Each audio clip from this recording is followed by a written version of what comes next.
नमस्कार। इस कथा पटल पर आपका हार्दिक स्वागत है। पटल पर आए नए मित्रों को बता दूं कि यहाँ आप सुनते हैं हिंदी साहित्य की एक से बढ़कर एक क्लासिक कहानियाँ और आज के अंक में लेकर हाजिर हूँ लोकप्रिय कथाकार कमलेश्वर की कहानी तलाश। पर कहानी सुनने के पहले एक छोटा सा परिचय लेखक का। नई कहानी के अगुआ लेखक के रूप में जाने जाने वाले कमलेश्वर 1957 में लिखी अपनी पहली कहानी राजा निर्बंसिया से साहित्य जगत में रातों रात लोकप्रिय हो गए थे। लगभग 300 कहानियां लिखने वाले और 12 उपन्यासों की रचना करने वाले कमलेश्वर सिनेमा और दूरदर्शन जगत में भी उतने ही सक्रिय थे। भारतीय कथाओं पर आधारित पहला साहित्यिक सीरियल दर्पण भी उन्होंने लिखा। लगभग 100 फिल्मों में कथा पटकथा के माध्यम से वे जुड़े रहे। 2002 में उनके उपन्यास कितने पाकिस्तान ने उन्हें सर्वाधिक ख्याति दिलाई और इस उपन्यास पर उन्हें साहित्य अकादमी पुरस्कार भी प्राप्त हुआ। तो आइए सुने उनकी कहानी तलाश। तलाश कहानी आधुनिक युग की कामकाजी महिलाओं के भीतर हो रहे परिवर्तन, स्त्री पुरुष के बीच बनते नए संबंधों के उतार चढ़ाव को दर्शाती है। 20 वर्षीय बेटी सुमी और उसकी 40 वर्षीय उम्रदराज विधवा माँ दोनों नौकरी करती हैं। अतीत से मुक्त होकर उसकी उम्रदराज माँ की तलाश क्या पूरी होती है, या माँ बेटी दोनों अपने अपने तलाश में व्यस्त रहती हैं, या किसी दूसरे को उसकी तलाश पूरी करने के लिए अपनी तलाश खत्म करनी पड़ती है। तो आइए सुने कमलेश्वर की लोकप्रिय कहानी तलाश। उसने बहुत धीरे से दरवाजे को धक्का दिया। वह भीतर से बंद था। जब तक वह सोई थी तब तक बीच वाला दरवाजा बंद नहीं किया गया था। भिड़े हुए दरवाजे की फाक से रोशनी का एक आरा सा गिरता रहा था।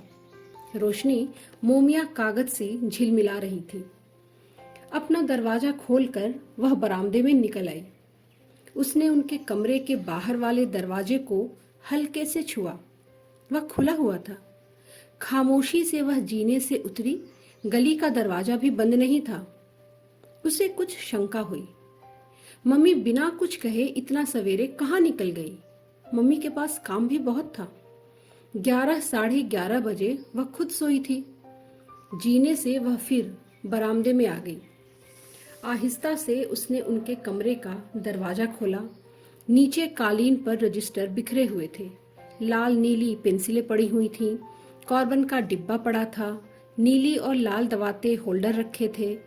कॉफी के एक प्याले में जली हुई तीलियां, राख और सिगरेट के बदरंग टुकड़े पड़े थे। मम्मी शायद बहुत थक गई थी। वह पलंग पर बेखबर सो रही थी। जूड़े के पिन सिरहाने रखे हुए थे। दाहिनी तरफ वाले तकिए पर एक हल्का सा गड्ढा था। पलंग के सिरहाने वाली पाटी पर एक सिगरेट दबाकर बुझाई गई थी। टुकड़ा नीचे पड़ा था। उनके चेहरे पर बेहद मासूमियत थी। उतना ही धुला धुला सा चेहरा जितना सुबह उठकर मुंह धोने के बाद निखर आया करता था। साथ साथ चाय पीते वक्त वह अक्सर बहुत लगाव से उनके चेहरे को देखा करती। ओस में धुले हुए कमल सी ताजगी उभर आया करती है मम्मी के चेहरे पर। पता नहीं ऐसा क्या था मम्मी के चेहरे में कि वह डूबी डूबी सी देखती रह जाती थी। वह चुपचाप उनके कमरे से निकल आई थी। अपने कमरे में आकर उनके जागने का इंतजार करती रही थी। कुछ ही देर बाद उनके कमरे में कुछ आहट हुई थी और उसे लगा कि मम्मी ने बरामदे वाले दरवाजे की चटखनी बहुत आहिस्ता से बंद की थी और उतने ही धीमे से बीच वाले दरवाजे की चटखनी खोली भी थी। चटखनी खोलने के बाद वह एकदम उसके कमरे में नहीं आई थी। कुछ क्षणों तक चुपचाप वहीं खड़ी रही। फिर उन्होंने हल्के से आवाज दी, सुमी जाग गई? और वह कमरे से होती हुई बाथरूम की तरफ चली गई थी। उनके साथ ही कमरे में एक ठंडा सा झोंका आया था। शीतल सी गंध फैल गई, जैसे वह बिस्तर से नहीं गुसलखाने से नहाकर निकली हो। जब तक वह बाथरूम से आई, सुमी ने चाय तैयार कर ली थी। वह रोज की तरह चाय पीने के लिए बैठी थी। साड़ी उन्होंने जरूर कंधों से कूहनियों तक लपेट रखी थी। सलवटें कुछ ज्यादा ही थी। साड़ी के नीचे उनकी भरी भरी संगमरमरी बाहें झिलमिला रही थीं। आंखों में अथाह गहराइयां थीं। उनके बैठने में भी रोज जैसा फैलाव नहीं था, शालीन तनाव था। शायद मुझे 2 रोज के लिए बाहर जाना पड़े। ग्रांट बाकी पड़ा है, साल खत्म होने से पहले साइंटिफिक इंस्ट्रूमेंट्स खरीदने हैं ना, मम्मी ने निहायत आसानी से कहा था। सुमी ने दूसरा प्याला बनाकर उनके सामने रख दिया। मैं बनी रहूंगी, आप हो आइएगा। किसी दाई को कह दूंगी, वह यहाँ सो जाया करेगी, 2 दिन की बात है। उन्होंने कहा तो सुमी ने उतनी ही आसानी से स्वीकार कर लिया। जैसा आप ठीक समझे, दिन को तो कोई दिक्कत है नहीं, ऑफिस से आने में ही 6 बज जाते हैं। हाँ, इस मामले में यह घर बहुत सेफ है, उन्होंने कहा। तो सुमी ने उत्साह से जोड़ दिया, यह तो सही है, डर बिल्कुल नहीं लगता। और वे दोनों अपने अपने काम पर जाने के लिए तैयार हो गई थी। अपने कपड़े निकालते हुए वह देख रही थी कि मम्मी कुछ उलझन में है। बार बार वह ब्लाउजों को निकालकर देख रही थी। आखिर उन्होंने बाह वाला एक ब्लाउज निकाल लिया। उनके पास वह शायद इकलौता था। उसके साथ की कोई साड़ी भी नहीं थी। वह हमेशा स्लीवलेस ही पहनती थी। जैसे तैसे उन्होंने कंट्रास्ट बना लिया, कुछ अटपटा सा लगा। मम्मी की खुली हुई बाहें सचमुच बहुत खूबसूरत और सुडौल लगती थी। कभी कभी तो उसे स्वयं अपनी बाहों से ही ईर्ष्या होती थी। फिर वह ड्रेसिंग टेबल पर चली गई। उसने देखा कि वह एक सिम से बैठकर बाहों की पिछली ओर एक निशान पर बेस क्रीम लगा रही थी। शायद बाह पर कोई नील था और उन्होंने बाहों वाला ब्लाउज पहन लिया था। एक क्षण के लिए सुमी को वह कुछ ज्यादा उम्र की दिखाई दी थी, पर वह टोकना नहीं चाहती थी। तैयार होकर वह बस के आने का इंतजार करने लगी। कॉलेज की बस में स्टाफ के लोग भी जाया करते थे। वह बारजे पर कुछ इस तरह खड़ी इंतजार कर रही थी जैसे स्कूली बच्चे करते हैं। सुमी वह सब देखती रही। वह जब छोटी थी तब भी उसे अपनी मम्मी बहुत सुंदर लगती थी। उनके सुडौल हाथ पैर, तराशे हुए नक्श और ताजगी, उनमें ऐसी ताजगी थी जो उम्र के साथ खिलती आई थी।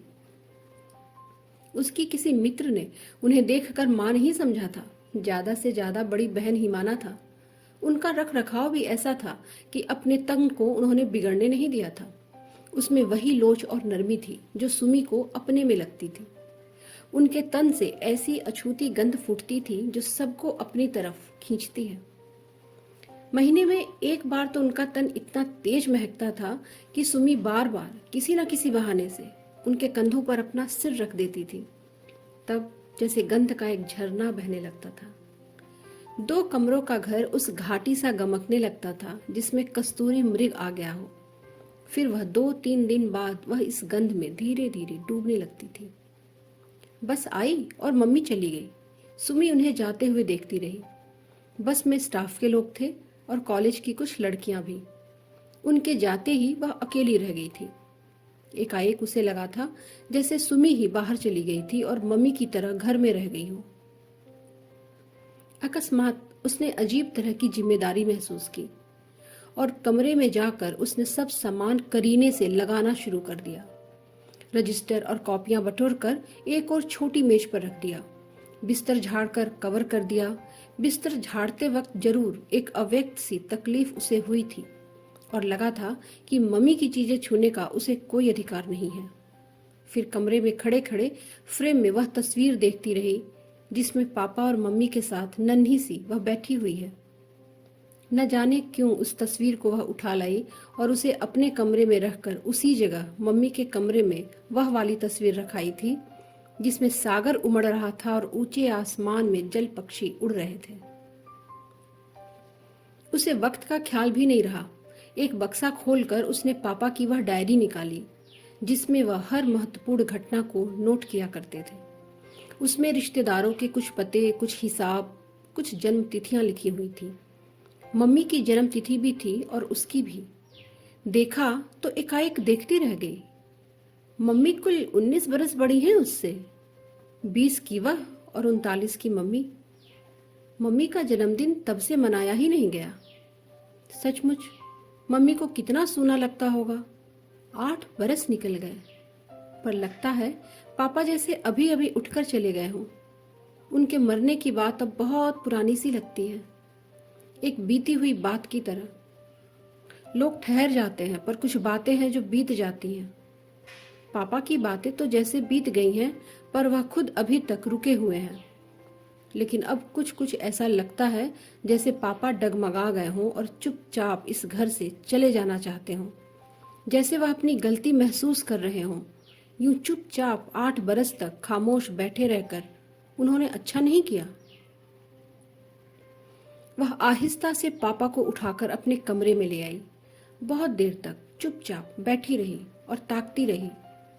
वह खामोश थे, उन्होंने कुछ नहीं कहा। शाम को मम्मी पहले लौट आती है। वह वापस आई तो उन्होंने चाय बना ली थी। घर आकर मम्मी ने साड़ी बदली थी, पर ब्लाउज नहीं। मन में आया था कि पूछ ले, पर लगा था ब्लाउज न बदलने वाली बात पूछने का अधिकार सिर्फ पापा को है। पर पापा तो खामोश बैठे हुए थे। मम्मी, तुम कहीं घूम आया करो ना, तुमने तो अपने को एकदम बांध लिया है, इतना काम करती हो। सुमी बोली तो उसको अपनी ही आवाज बहुत बूढ़ी सी लगी। मम्मी ने उसे गौर से ताका था। सचमुच उसका वह मतलब नहीं था। अपनी बात को सहज बनाने के लिए उसने आगे जोड़ दिया था, तुम्हारे साथ साथ मैं भी निकल चला करूंगी, कभी कभी मन बहुत उबता है। मम्मी के होठों पर हल्की सी मुस्कुराहट आ गई थी। चल आज पिक्चर दिखाएं, वहीं कुछ खा पी लेंगे, मम्मी ने कहा। उसने प्रस्ताव मंजूर कर लिया। मम्मी फिर साड़ी के चुनाव में उलझ गई तो उसने अपनी साड़ी उनके सामने रख दी। यह पहन लो मम्मी, बहुत अच्छी लगेगी तुम पर। एक क्षण के संकोच के बाद उन्होंने सुमी की साड़ी बांध ली और तितली की तरह तैयार हो गई। घर से निकलते वक्त सुमी ने बत्तियां बुझाई और ताला लगाया। जीने उतरते वक्त मम्मी ने धीरे से कहा, शायद बिजली का बिल अभी तक पड़ा हुआ है, मैं कल जमा करवा दूंगी माँ। और फिर धीरे धीरे उसने सब हिसाब किताब संभाल लिया था। घर खर्च की सारी पर्चियां, बिल, कैश मेमो उसके कमरे में जमा हो गए थे। धोबी की किताब उसकी अलमारी में आ गई थी। दूध वाले की पर्ची उसके पर्स में पहुंच गई थी। उसकी 4 साड़ियां और ब्लाउज मम्मी के कपड़ों में जा मिले थे। वह हर सुबह मम्मी के तैयार होने की राह देखती, उन्हें जो चप्पल पहननी होती पहन लेती। उसके बाद वह कोई सी भी चप्पल पहनकर चली जाती। वह खुद जिद करके मम्मी को पहनाती थी। उसने जबरदस्ती उनका शॉल उतरवाकर कार्डिगन पहना दिया था।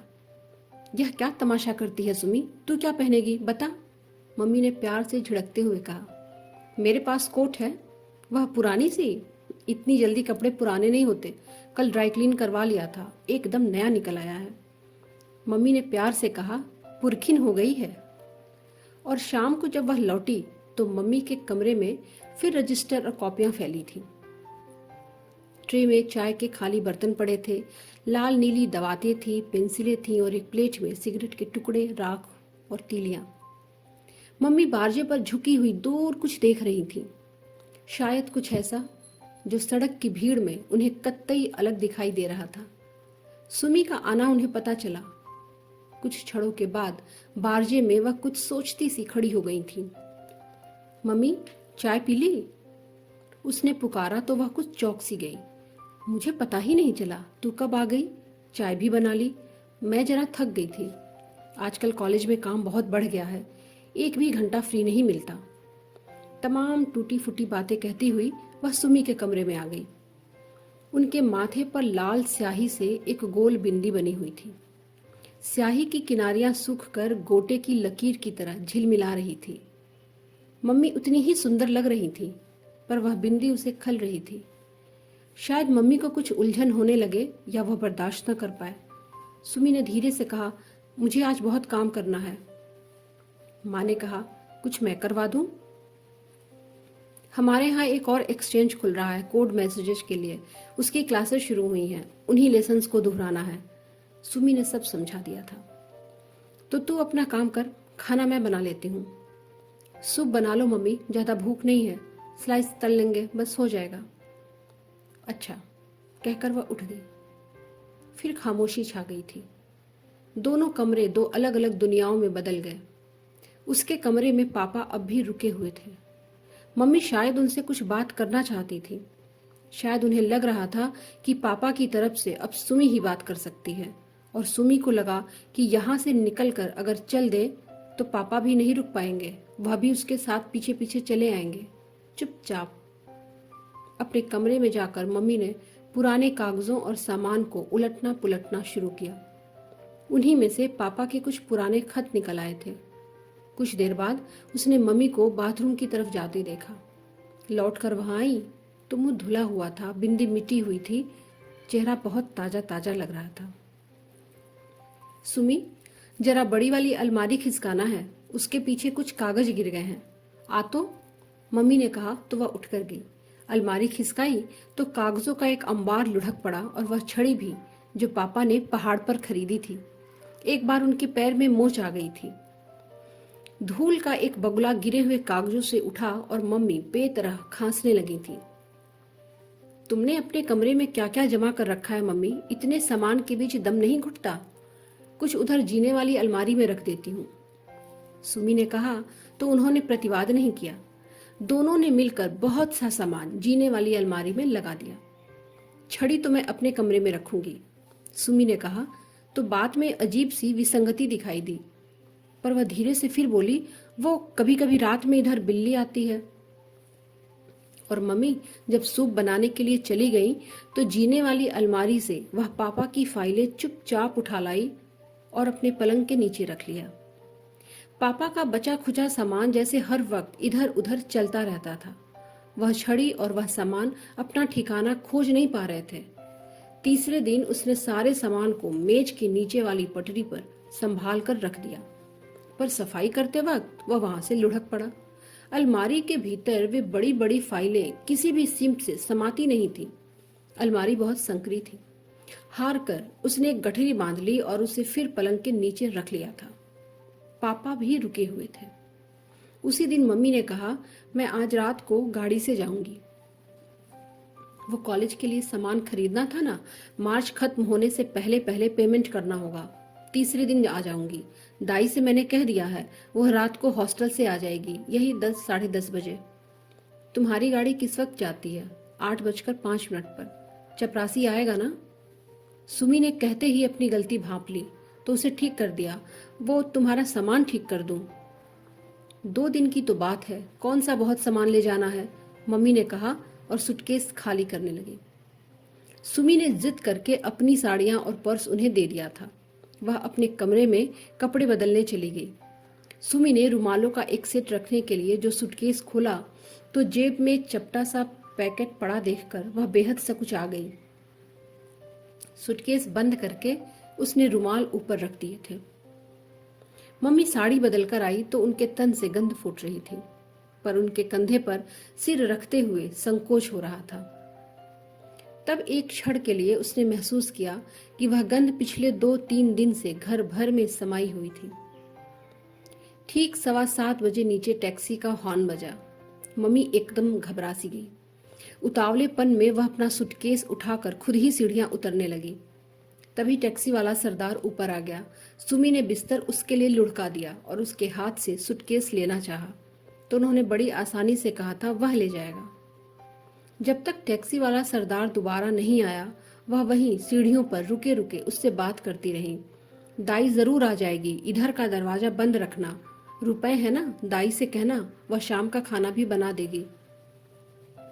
और वह जरा तेजी से सीढ़ियां उतर गई थी। सुमी बारजे पर आ गई। टैक्सी की खिड़की से उन्होंने ऊपर देखते हुए धीरे से हाथ हिलाया था। टैक्सी चल पड़ी थी। उधर वाली खिड़की से सिगरेट का एक सुलगता हुआ टुकड़ा सड़क पर गिरा था। सुमी वहीं खड़ी खड़ी उस टुकड़े को ताकती रही। बहुत सी पेटियों में सामान आया था। मम्मी रात को वापस आई थी, इसलिए पेटियां घर पर ही उतारी गईं। वह बहुत खुश थी। हमारे कॉलेज में जो जो इंस्ट्रूमेंट्स अब आ गए हैं किसी भी कॉलेज की लैब में नहीं है। और गंदे कपड़े निकालने के लिए जब उन्होंने हुलडाल खोला था तो सबसे पहले रुमाल निकालकर सुमी को दिए थे। एक भी नहीं खोया, 5 ये रहे, एक पर्स में है, ठीक है ना? मलगुजे रुमालों में उड़ा उड़ा सेंट महक रहा था। एक साड़ी के साथ ऊनी मोजा झांक आया तो मम्मी ने वह साड़ी होल्डॉल की जेब में दबाते हुए कहा, अब फिर निकाल लेंगे जब धोबी आएगा, और उसे लपेटकर पलंग के नीचे सरका दिया था। उन दिनों के बीच पानी का एक रेला आ गया। वह सिर्फ किनारों की तरह समानांतर खड़ी रह गई थी। कभी कभी मम्मी उसे देखकर ऐसे घबरा उठती थी जैसे पापा आ गए हों, और वह मम्मी को देखकर ऐसे अकुला उठती थी जैसे पापा चले गए हों। पर पापा थे, न आते थे न जाते थे, वह सिर्फ रुके हुए थे। आखिर सुमी ने दिल कड़ा करके एक दिन कह दिया, मम्मी, यहाँ से मुझे ऑफिस बहुत दूर पड़ता है। अगर 2-3 महीने में तुम्हें कॉलेज का कॉटेज मिल गया तो ऑफिस और भी दूर हो जाएगा। इस वक्त वर्किंग गर्ल्स हॉस्टल में जगह मिल सकती है। अगर तुम कहो तो मैं वहां सीट ले लूं। मम्मी एकाएक गंभीर हो गई। उन्होंने गौर से सुमी को देखा, पर उसके चेहरे पर कहीं भी विक्षोभ नहीं था। आंखों में कोई दूसरा रंग नहीं था, लहजे में कटुता नहीं थी, सब कुछ सहज था। मम्मी के स्वर में प्यार। वहां तुम्हें दिक्कत होगी सुमी, तो घर भाग आऊंगी। सुमी के लहजे में बहुत अपनापन था। बात बहुत आसान सी रह गई थी, उसमें कोई पेच या मरोड़ नहीं था।